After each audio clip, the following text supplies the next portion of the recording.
Bonjour à tous et bienvenue dans ce nouveau tutoriel. Aujourd'hui, je vais vous guider du coup sur la comptabilité avec quelques astuces. Alors, dans un premier temps, ce que je vous invite à faire, c'est à vous connecter sur votre espace coach. Voilà, donc moi je l'ai dans mes favoris.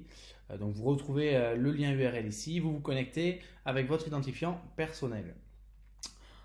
Vous allez aller dans la rubrique donc comptabilité et ensuite donc les documents ils sont rangés dans la partie chiffre d'affaires. Vous avez deux documents indispensables et obligatoires en cas de contrôle à l'URSSAF.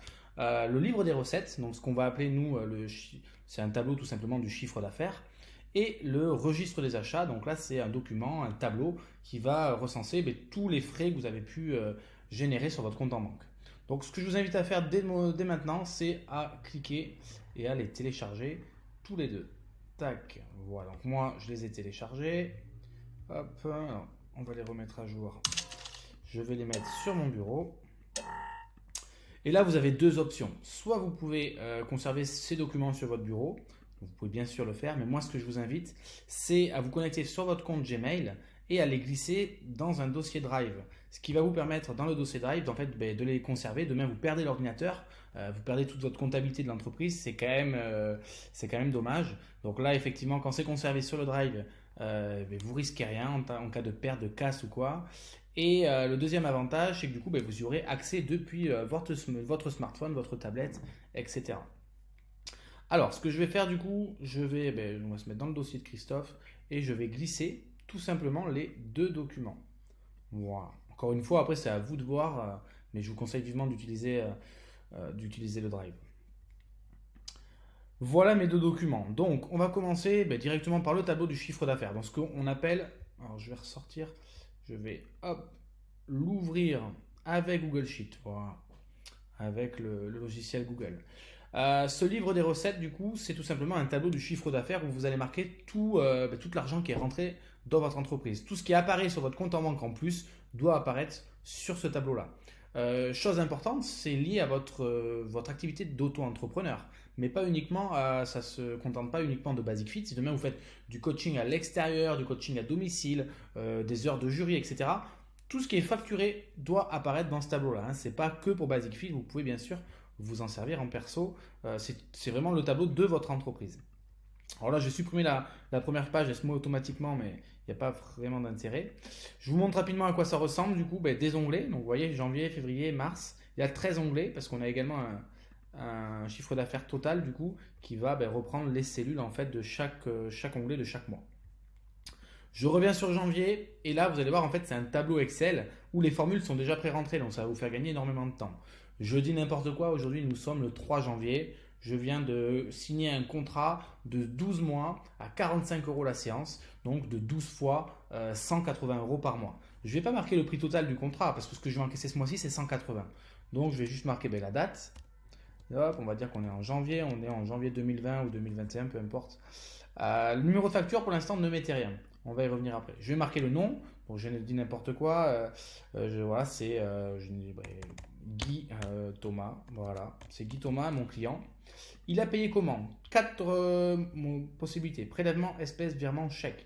Vous avez simplement à écrire ici, et c'est important de bien l'écrire. Tac, après vous pouvez faire des copier-coller. Prélèvement. Et là, vous allez rentrer en fonction du contrat que vous avez signé. Moi, en l'occurrence, on va dire que c'est un contrat solo.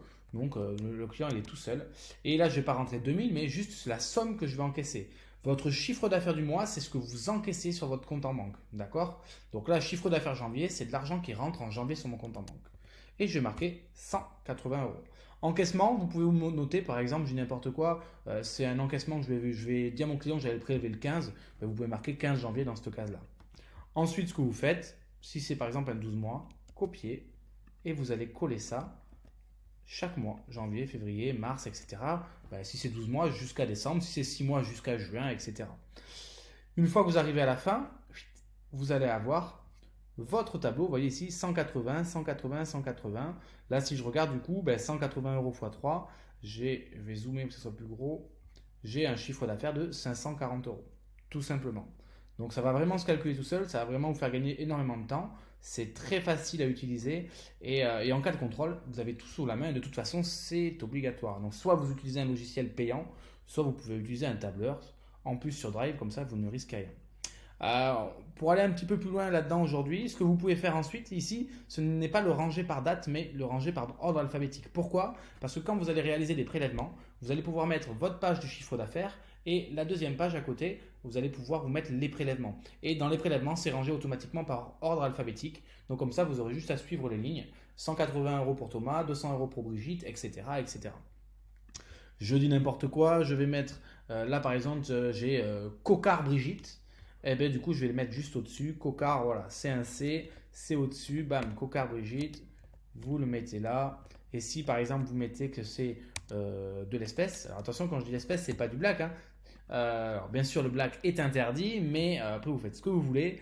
En revanche, tout ce qui apparaît sur ce chiffre d'affaires-là, c'est ce qui apparaît sur votre compte en banque.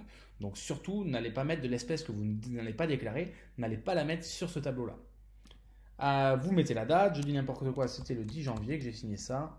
Paf, et elle a pris, bah voilà, on va dire un truc à 220 € par mois et pendant 3 mois. Donc, je vais copier-coller, même chose, juste au-dessus, voilà. Et si demain vous avez Dupont Jérémy, ben, vous allez tout simplement créer une ligne et marquer Dupont ici. Voilà, c'est pas plus simple, c'est pas plus compliqué. Et vous voyez ici que dans les prélèvements, j'ai 180 € de prélèvement, j'ai 220 € en espèces. Vous allez vraiment tout pouvoir suivre en un clin d'œil. Attention du coup à ne pas effacer toutes ces cellules. Là, vous avez juste à remplir à l'intérieur. Autre chose ici, donc ça c'est complètement optionnel, hein, c'est vraiment du plus qu'on a mis en place dans le tableur. Vous allez pouvoir, je vais zoomer à nouveau, vous mettre des objectifs. Je dis n'importe quoi. Mon objectif, c'est de gagner, si je viens de commencer, pourquoi pas 800 € au mois de février. Et du coup, ça va se calculer automatiquement. J'ai fait 400 € de chiffre d'affaires. Il me reste encore 400 € à avoir, soit 50%. Tout simplement. Donc ça, c'est juste pour vous fixer un objectif. Vous pouvez mettre après un objectif peut-être tout simplement de 1000 €, ensuite de 1200, etc., etc. Le but, c'est d'avoir un objectif ambitieux mais réalisable. Et voilà pour ce tableau. Donc n'hésitez pas si vous avez des questions à me poser sur ce tableau-là, mais vous verrez, c'est quand même très simple d'utilisation et à la fin, vous avez votre chiffre d'affaires total à l'année. On enchaîne directement, du coup, je vais le fermer et on va enchaîner directement avec le registre des achats. Donc là, ce que je vous ai montré à l'instant, c'est l'argent que vous allez avoir que vous allez générer. Ah, je suis sorti, c'est pas grave, on va revenir dessus. C'est l'argent que vous allez générer. Ok, tout l'argent que vous encaissez de vos clients. Maintenant, vous allez bien sûr avoir des dépenses, notamment votre loyer, peut-être votre assurance, peut-être vos frais bancaires, etc., etc. Tout ça, il va falloir les noter. Déjà pour vous, pour savoir un petit peu où c'est que vous en êtes. Alors, même chose, il faut l'ouvrir avec Google Sheet la première fois. On clique, ouvrir Google Sheet. Voilà. Et du coup, tout l'argent que vous sortez, il va falloir le mettre. Donc, si à la fin du mois de janvier, vous allez attraper votre tableau et faire votre comptabilité. Le 18 janvier, sur mon compte en banque, j'ai eu ma facture de téléphone. Vous avez peut-être mis votre téléphone, vu que c'est du pro, sur votre RIB bancaire professionnel. Donc là, attention, je parle vraiment de frais pro, hein. Et bien du coup, j'ai payé 49,99 €. Hop, je ne vais pas le mettre là. On va le mettre ici, 49,99 €. C'est Orange, le fournisseur. La nature, c'est un abonnement téléphonique, par exemple. Le moyen de paiement, c'était un prélèvement automatique, hein. Ils m'ont prélevé directement sur mon compte via mon RIB. Et là, vous pouvez mettre la référence sur la facture, référence, je sais pas, hop, des fois c'est des numéros comme ça, voilà, peu importe. Et vous allez marquer ça, tout simplement, chaque mois. Voilà. Si jamais il n'y a pas assez de lignes, encore une fois, vous faites un petit clic droit, insérez 3 lignes, et ça vous rallonge votre tableau. Attention quand même, quand vous faites ça, attention à ne pas le faire sur la première et la dernière ligne, ça pourrait changer les cellules. Insérez plutôt des lignes au milieu, ça sera plus simple, ça évitera les boulettes. Et du coup, chaque mois, donc ça c'est en fin de mois plutôt, on va tenir sa comptabilité à jour. Et en cas de contrôle, vous allez pouvoir montrer tout ce que vous gagnez et tout l'argent que vous avez sorti sur votre compte en banque.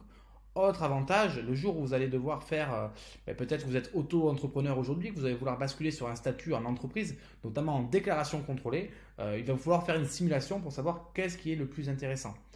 Et bien grâce à ce tableau, vous allez pouvoir en un clin d'œil faire la simulation. Vous savez combien vous gagnez, vous savez combien vous avez de charges par mois et ça va être très facilement cumulable, calculable. À la fin, bien sûr, vous avez, là par exemple, que j'ai que 49 € parce que j'ai rempli le tableau uniquement là-dessus.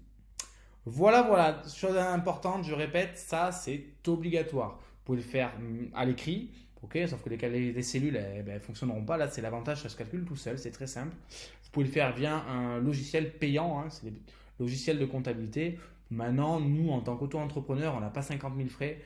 Donc, je vous conseille, moi, d'utiliser ce petit, voilà, ce petit tableau Excel. Vous pouvez bien sûr le dupliquer, changer l'année, faire des modifications dessus. Maintenant, attention à ne pas changer les cellules, sinon vous le retrouvez à nouveau dans votre espace coach.